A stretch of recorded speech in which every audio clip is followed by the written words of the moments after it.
सुप्रभात। आज हम कक्षा 6 रुचिरा भाग 1 पाठ 3 शब्द परिचय पढ़ेंगे। इससे पहले हमने पुल्लिंग पढ़ा था, फिर स्त्रीलिंग, और ये जो अध्याय है इसमें हम पढ़ेंगे नपुंसकलिंग।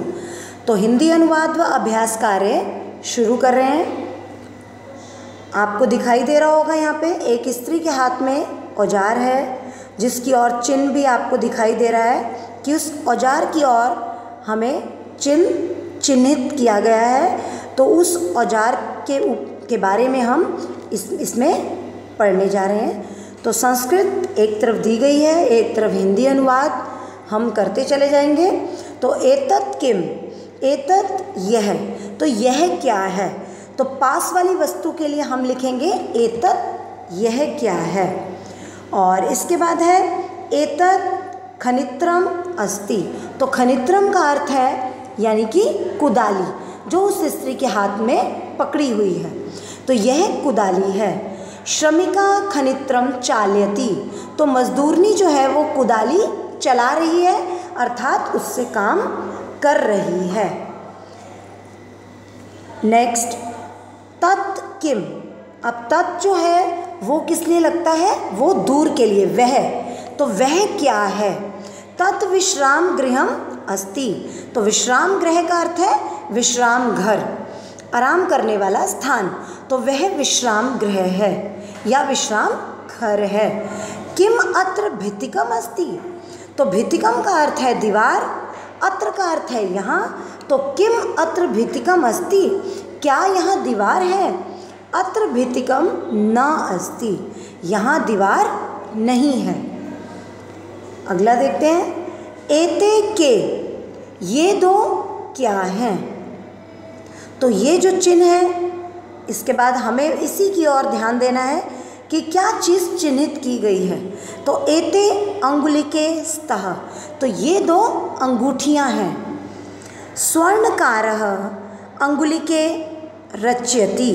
तो स्वर्णकार का अर्थ है सुनार और रच्यति का अर्थ है बनाना। तो स्वर्णकारः अंगुलिके रच्यति। अब अंगुलिके दिया है यानी कि दो, तो सुनार जो है वो दो अंगूठियां बना रहा है। इसके बाद नेक्स्ट है ते के।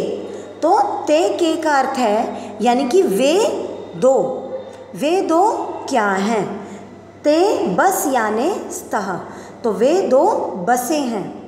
ते बस याने कुत्र गच्छतः, तो वे दोनों बसें कहाँ जा रही हैं। कुत्र का अर्थ है कहाँ, गच्छता का अर्थ है जा रही हैं। ते रेल स्थानकम गच्छतः, तो ये दोनों रेलवे स्टेशन जा रही हैं। इसके बाद नेक्स्ट है एतानी कानी। तो एतानी का अर्थ है बहुवचन के लिए प्रयोग किया गया है। ये सब क्या हैं। कानी का अर्थ है ये सब। तो एतानी कानी, ये सब क्या हैं। एतानी कर वस्त्राणि सन्ति। कर का अर्थ है हाथ, वस्त्र का अर्थ है कपड़ा।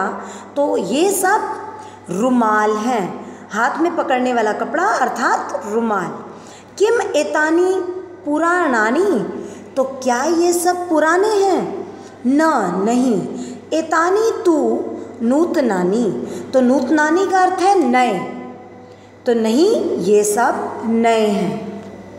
इसके उपरांत तानी कानी, वे सब क्या हैं। तो वे सब क्या हैं। आगे तानी कदली फलानी संति।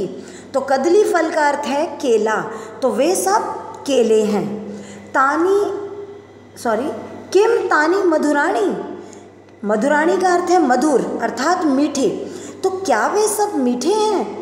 आम, हाँ। तानी मधुराणी पोष्टकानी च का अर्थ है और। तो आम, हाँ। तानी वे सब मधुर और मीठे और पोष्टक हैं या पोषक हैं। इसके बाद अब आपको दिखाई दे रहा होगा यहाँ पे दो तालिका बनी हुई है, जिसमें हमें बताया गया है कि नपुंसकलिंग में वह और यह के लिए हम क्या लिखेंगे।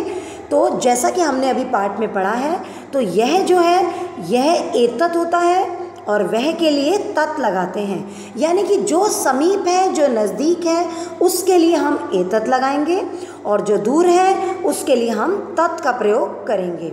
अब देखते हैं नपुंसक लिंग में एतत्, एते, एतानि तीनों वचनों में दिया गया है। इसका हिंदी अर्थ है यह, ये दो, ये सब। तो यदि हम इसका वाक्य प्रयोग करें तो एतत् फलम, यह फल, एते फले, ये दो फल, एतानि फलानि, ये सब फल। इसके बाद वह के लिए लगेगा तत्, यानी कि जो चीज़ दूर है। तो तत्, ते, तानि तीनों वचनों में दिया गया है। तो वह एक, वे दो, वे सब। अब यदि वाक्य प्रयोग करना है तत् फलम, ते फले, तानि फलानि, तो वह एक फल, वे दो फल, वे सब फल। तो ये तो हमारी थी तालिका और ये आज हमने समझा तृतीय अध्याय नपुंसक लिंग। उम्मीद है आप सबको समझ आ गया होगा। इसके बाद हम अगले वीडियो में इसका अभ्यास कार्य समझेंगे। धन्यवाद।